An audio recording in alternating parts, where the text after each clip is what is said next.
Исәнмесез, кадерле дуслар. Исәнмесез. Окутуще. Мы понемногу начнем подводить итоги всего, что между нами было. И хочу еще раз напомнить, мы об этом говорили в самом начале, что, конечно, самых разных форм в татарском языке огромное количество. Так же, как и во многих других языках. Но всегда выделяется какой-то набор тех принципов, тех фундаментальных основ, с которых надо начинать и которые надо довести желательно до автоматизма, чтобы потом при желании, при необходимости добавлять какие-то знания, расширять словарь, расширять свои возможности. Естественно, мы начали с самого базового, но самое базовое, оно и есть самое важное. Потому что это то, к чему надо привыкнуть, потому что базовые принципы дают ощущение, представление о языковой структуре, о матрице языка, о логике, потому что в каждом языке есть своя логика. И, на мой взгляд, скажем, сравнивая татарский язык со многими другими языками, с которыми я в разной степени знаком, этот язык обладает достаточно большим количеством разных форм, тем не менее обладает очень стройной логикой. В отличие от многих других языков, мы видим минимальное количество каких-то исключений, каких-то отклонений от общих правил. И это очень большой бонус. Это надо ценить. Вот мы уже неоднократно с вами в ходе этого курса замечали, что возьмешь один кусочек от глагола, главный элемент, и, основываясь на общих правилах, принципах, мы можем раскрутить все остальное. Естественно, если бы мы продолжили знакомство с грамматикой, со структурой татарского языка, нам пришлось бы освоить еще целый ряд каких-то форм. Ну, допустим, если говорить о сложно подчиненных предложениях, то есть когда мы говорим об условии, там, когда я что-то сделаю, если я что-то сделаю, после того, как я что-то сделаю, там используются уже немного другие формы, которые тоже укладываются в общую стройную логику татарского языка. Но наша задача на данный момент сосредоточиться на том, что мы освоили, и как можно быстрее довести это до автоматизма. Вот из тех структур, которые, может быть, стоило бы взять уже сейчас. Итак, есть вот такой корень «üz», который приобретает конкретный смысл, когда мы снабжаем его притяжательным окончанием. Если мы добавляем притяжательное окончание первого лица единственного числа «üzem», это означает «я сам». «Üzem». Что мы добавим, чтобы сказать «ты сам»? «Üzem». Угу. Он сам или она сама? «Üze». Угу. Мы сами. «Üze без». Вы сами. «Üzegez». Они сами. Üzegizler. «Üzeler», наверное. Üzeler. Да. Üzelere. Потому что это же притяжательное окончание. То есть в таких предложениях, как, скажем, «я сам это знаю», «я сам это сделал», да, мы используем. Но кроме значения «сам» или «сама» или «сами», если мы добавляем к сочетанию корня плюс притяжательного окончания окончание принадлежности, то мы получаем смысл собственный.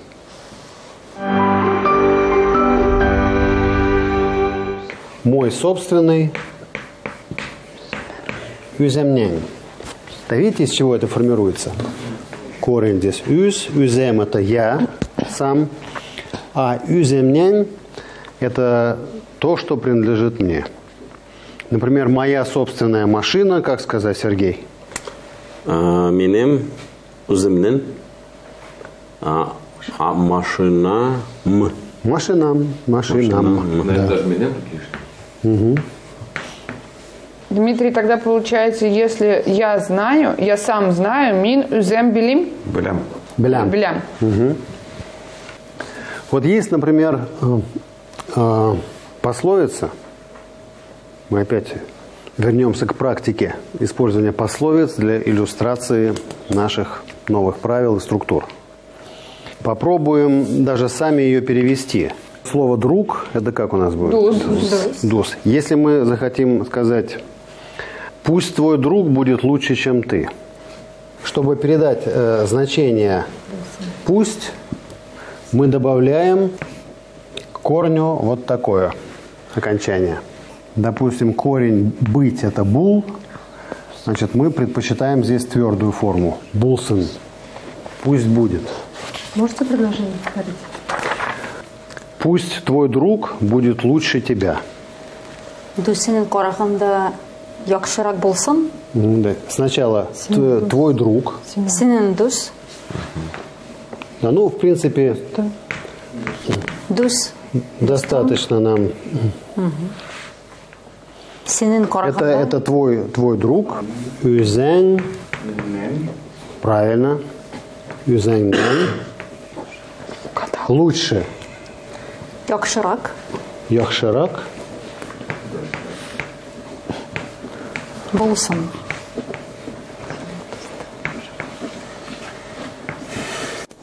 Корень слова, да? И мы помним, что именно в слове «друг» происходит такое явление, как добавляется к основе, корню, звук «т», соответственно, буква «т». Дустен – это кто? Твой друг. Твой друг. Үзен – это ты сам. Вот она. Үзен – ты сам. По сравнению, помните, когда мы сравнивали, нам требовался исходный падеж. Исходный падеж в том случае, когда основа заканчивается на «н», «м» или «н», в мягком варианте «нян». «Юзяннян». Буквально «чем ты сам» по сравнению с тобой. «Яхширак» – «лучше», «булсын» – «пусть будет». Еще раз смысл пословицы. Смысл, в общем, уступи своему другу. Пусть твой друг будет прав, пусть он будет лучше. Не старайся быть лучше, чем твой друг. Из двух спорящих. Уступи другу там. В общем, будь умнее. Да. Не спорь друга. Виноват тот, кто умнее. Уступи. Ну, такая народная философия. Это я не сам придумал. Это реальная татарская пословица. Вернемся вот к этой форме. Значит, когда мы призываем кого-то что-то сделать, у нас есть повелительная форма повелительного наклонения в единственном числе, когда основа, плюс, когда мы добавляем «эгез» или «эгез», обращаясь на «вы». Если мы хотим использовать эту повелительную форму к третьему лицу, пусть он что-то сделает, пусть он будет каким-то, да, то мы добавляем к корню вот такое окончание. В твердом варианте «сен», в мягком варианте «сен». Ну, предположите, как сказать, пусть он придет. Ну, напомню, здесь основа у нас «киль». Пусть он придет, как сказать? Киле булсын. Он. Киле булсын. Нет, зачем? Просто кильсен. Подождите. Бул. Это булсын форма... это сам по себе глагол бул. Да. Все это просто как пример. То есть его не надо к каждому предложению. Да, это как пример с глаголом бул.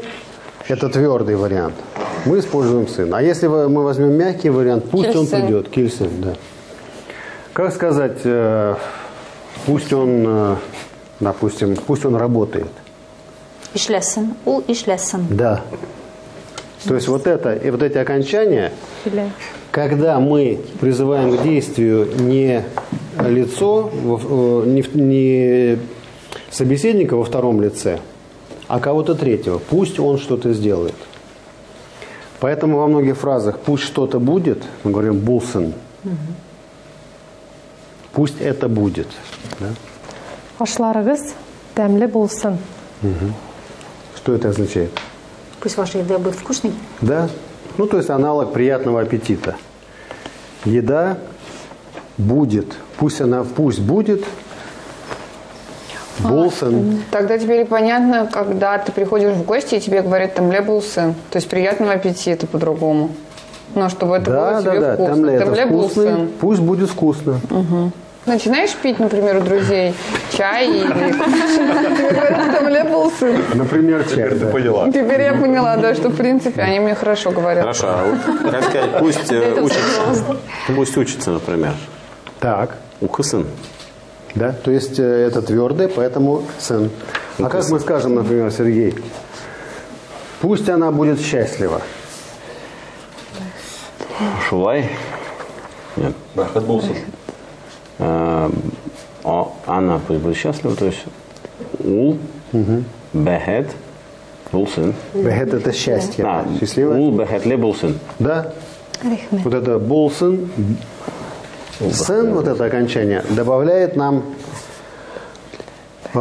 призыв к какому-то действию для третьего лица. Пусть он что-то сделает. А пусть будет любима. В смысле, пусть ее любят? Ну да, вот, Пусть например, ее любят. Махаббет, Значит, любовь. если нам требуется третье лицо во множественном числе, мы что добавляем? Здесь добавляем нар, а здесь няр, сянняр. Барысын, это значит все, да? Все, да. А вот барысын сын, типа пусть все. Ну что пусть все? Ну, допустим, пусть все будет хорошо. Желаю, Барысын- чтобы все. Барысын сын ехши. Ну да, все хорошо. Да. Сын. Нет, зачем сын? Это окончание добавляется глаголом. Окей. Глаголом. Бул, чтобы пусть будет, бул сын. Пусть кто-то счастливый будет, там, бехетле бул сын. Пусть они будут счастливы, если в множественном числе, бул сын нар. Так же, как и к любому, это просто один из глаголов. Мы можем взять другой глагол. Пусть любит, как будет? Ярат. Таларсын. Яратсуннар. Да? Яратсуннар. Пусть любит. Не, вы просто Если- мой вопрос не поняли. Вот Объясни нам. как сказать, пусть все будет хорошо? Значит, как? Барысы это все, Борсын, да. Да. Ребят булсын. Да? Яхши булсын. Так же, как вот мы говорили про еду, тамле булсын. Пусть она будет вкусной. Пусть все будет хорошо. Яхши булсын. Окей. Яхши. То Барысы. есть все это борсын, да? Борсын, да, яхшы Бизнес, булсын. по-моему, барсы. Барсы. А чтобы сказать все вот про людей, есть еще такое слово бетен. Кстати, вот попробуем, кто возьмется перевести такую фразу. Один за всех и все за одного. Бір бүтесін. Но все имеется в виду все люди. Бетен кеше. Бетен кеше. Давайте попробуем. Бербетен. Бербетен эшен, наверное. Нет, ты так, минуточку. Значит, бер это одно, а бетен это другое. Бер это один, а бетен это все. Бер кеше, Так. бетен эшен, бетен кеше эшен, бер кеше, бетен кеше эшен, бетен кеше, бер кеше эшен. Браво.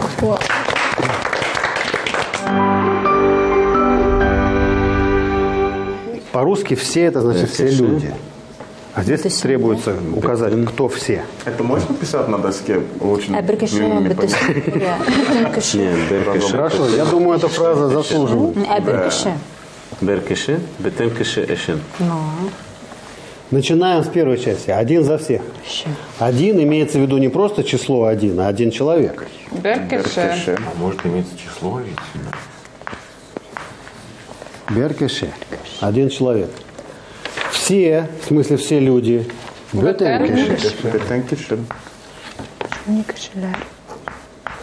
Почему кошелер? Потому что числительное. Все уже.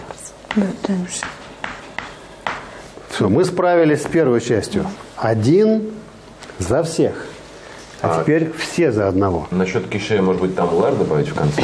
Когда мы используем числительное или слово определяющее число, то не требуется форма множественного числа. То есть То есть бетен. один человек, 10 человек, все равно будет кише. Все люди. Не, ну один относится к первому, а бетен это тоже определяющее число, да? Да? Тоже как все. Итак, вторая часть, кто скажет? Бетен. Все за одного. Бүтін кіші бір кішіңе үшін.